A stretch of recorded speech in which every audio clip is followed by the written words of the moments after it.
దేవి అంటే నాకు పిచ్చి. ఈసారి మాత్రం దాన్ని వదలను.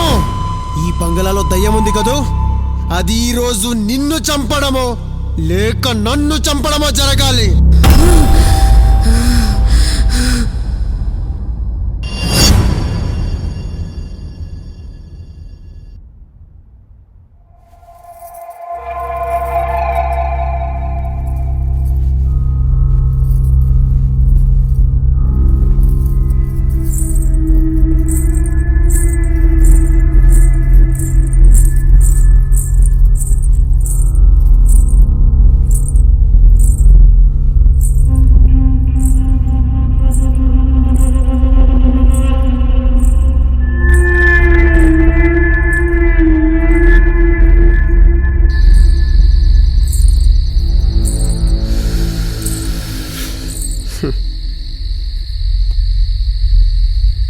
అర్ధరాత్రి మొగుడిని వదిలేసి నా దగ్గరకు వచ్చావేంటే? 3 రోజులకే మొగుడి మీద మోజు తీరిపోయిందా? నేను ఇంతవరకు కన్నేసిన ఏ ఆడదాన్ని వదలలేదు, కానీ నిన్నే ఎందుకు వదిలానో తెలుసా? నువ్వు ఎప్పటికైనా నా సొంతం అవుతావని.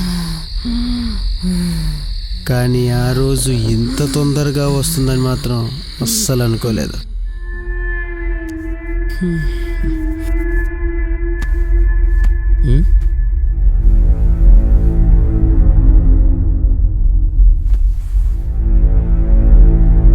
ఈ టైంలో ఎక్కడికి వెళ్ళి ఉంటుంది?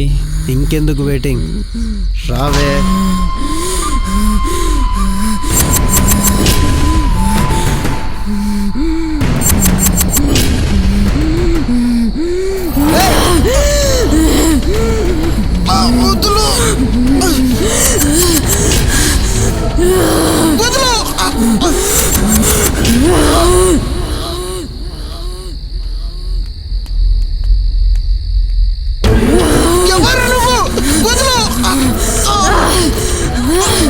దేవి దేవి దేవి దేవి ఏంటి పిచ్చి పని? దేవి వదిలేవాన్ని. దేవి దేవి దేవి వీడు మిమ్మల్ని చంపేస్తా అంటున్నాడు.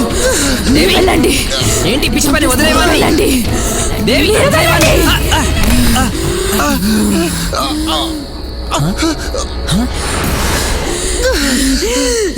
నా ఫేస్ ఇలా మారిపోయింది.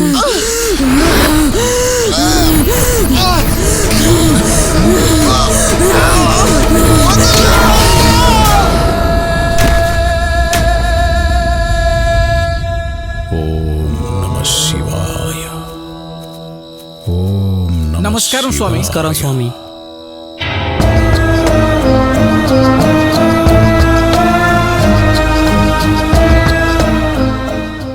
ఇతని భార్యకి దెయ్యం ఆవహించింది కదూ? అవును స్వామి. జమీందారు బంగ్లాలో పనిచేసే గుమస్థా కూతుర్ని జమీందారు కొడుకు పెళ్లి చేసుకుని తన బంగ్లాకి తీసుకెళ్లాడు. ఆ తర్వాత అతని స్నేహితులు సీతను చెరిచి చంపేశారు. ఆ అమ్మాయి ఆత్మ వాళ్ళని చంపడం కోసం సీత జాతకంతో సరిపడే అమ్మాయి కోసం 19 సంవత్సరాలు నిరీక్షించింది. దేవికి 19 సంవత్సరాలు నిండగానే సీత ఆత్మ దేవిలో ప్రవేశించడానికి మిమ్మల్ని బంగ్లాకు తీసుకొచ్చింది.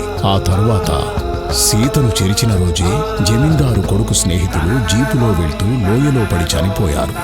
వాళ్ల మీద పగతో నిరీక్షిస్తున్న సీత ఆత్మ వాళ్లే అనుకుని ఇద్దరిని చంపేసింది.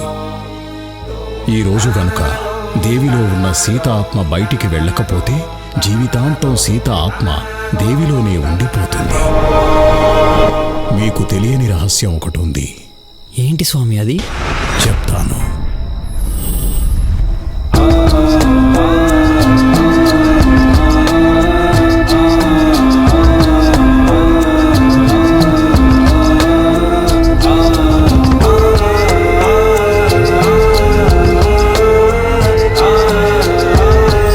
దీనికి పరిష్కార మార్గం ఇదే.